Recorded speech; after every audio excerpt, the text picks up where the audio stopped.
Hey, Assalamu alaikum. In this video, we will understand about the skin injury and wound healing. So basically, remember, in our surrounding, a lot more pathogen commensals like the Staphylococcus aureus and poisonis, and the Clostridium bacteria and virus, as well as the fungi, which that will invade. So the skin injury type can be a deep injury, the puncture wound, and the laceration. Laceration means the basically is the hypodermis, epidermis, and the dermis will involve for injury, while the puncture wound can be access to the muscle. So remember, the basically bleeding will occur by this, and the skin injury can be deep injury, epidermal injury, which that is a normal and easy to repair, and deep injury is not easy to repair, and muscular deep injury is very difficult to repair, and the subcutaneous injury, which that is moderate. So here is the microbiome in our skin. So basically, whenever the injury will occur, it can be subcutaneous, or here is the epidermis and dermis and hypodermis. So whenever the injury will occur, so in this way, the rupture of the skin, the hypodermis involve the fat or adipose tissue. But remember, the bleeding will occur due to the dermis contain a blood vessel. Skin injury trigger a complex and dynamic physiological process aimed to restoring the basically integrity of the skin barrier. So basically, skin is the barrier as an immune system, but this is the first line of defense. After this, the innate and adaptive immune response will occur. We will dividing these three phases. The hemostasis, 1 minute to hours will trigger, and second, inflammation, clear as the debris, and fighting infection, which that hours per today, and the proliferation, remodeling, week to month, and regeneration occur. So for example, whenever the injury will occur, so the pathogen will invade, where the facilitate the pathogen to invasion into the dermis site. So in this way, here is the keratinocyte as an epidermal layer. So I am trying to simple understand. So whenever the rupture of the blood vessel, which that is present in the dermis, even the hypodermis. So in this way, the blood vessel will rupture, will lead to bleeding out.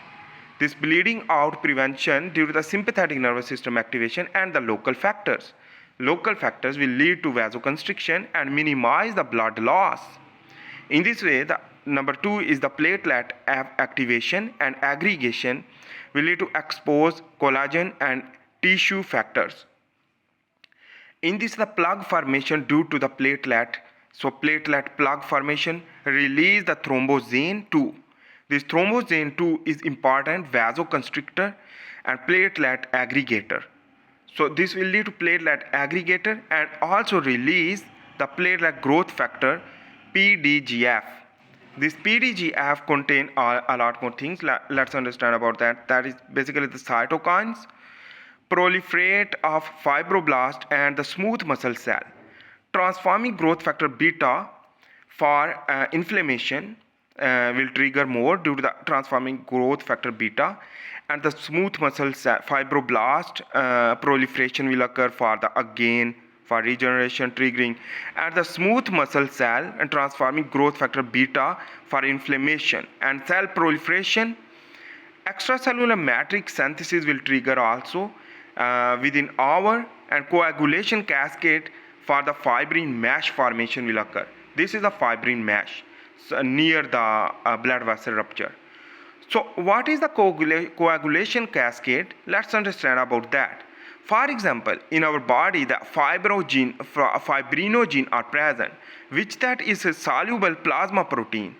It will convert after the prothrombin conversion into the thrombin, and the thrombin will convert the fibrinogen into the fibrin, which that is insoluble protein.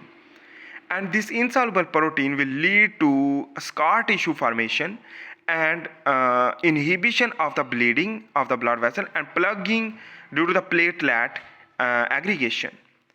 And in this way, basically the fibrin mesh reinforces the platelet plug, forming stable blood clot for healing events. So in this way, the healing event will occur. Number 2 is the inflammation clearance, the debris and fighting infection. Our today will occur, which that is very essential to understand. So let's understand about that.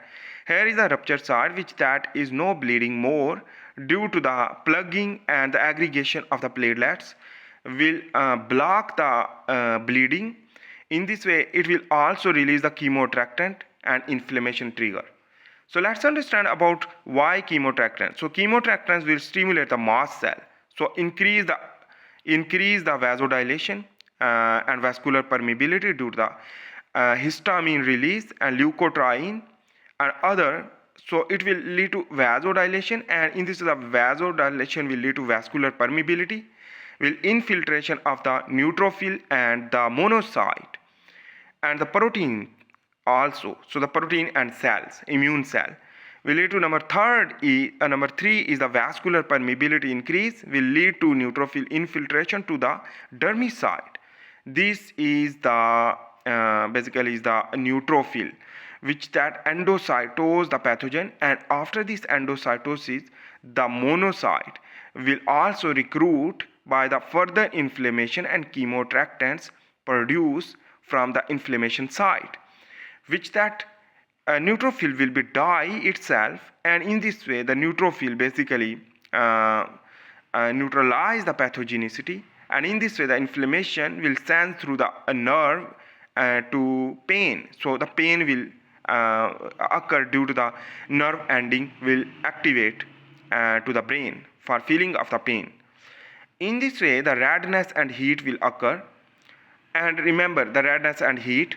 So in this way you can feel the redness and the heating in the inflammation area.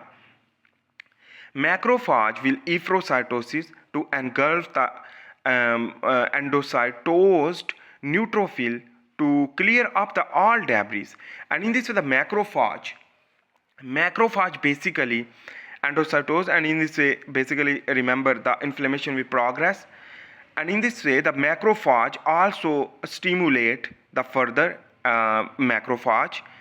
So two type of macrophage will stimulate, but important thing is that the keratinocyte, after the complete keratin protein to keratinocyte to release the vascular endothelial growth factor for the increase the endothelial cell of the blood to lead to angiogenesis. So in this the keratinocyte trigger the angiogenesis, but the monocyte further recruit due to the macrophage endocytosis and all debris clearance for further requirement of the monocyte. So the inflammation progress will lead to proliferation of the monocyte into the macrophage to endocytose more and more bacteria.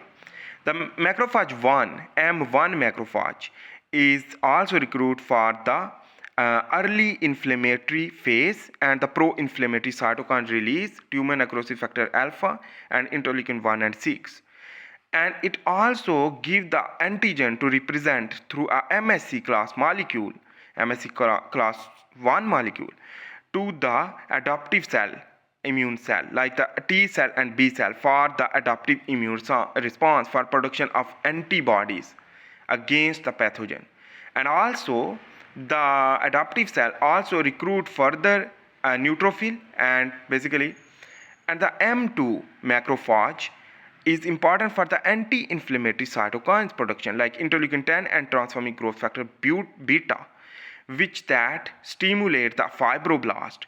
And on the other hand, the angiogenesis will occur by the fibroblast for the anti-inflammatory cytokines production like interleukin 10 and transforming growth factor beta, and the angiogenesis will occur and the fibroblast formation.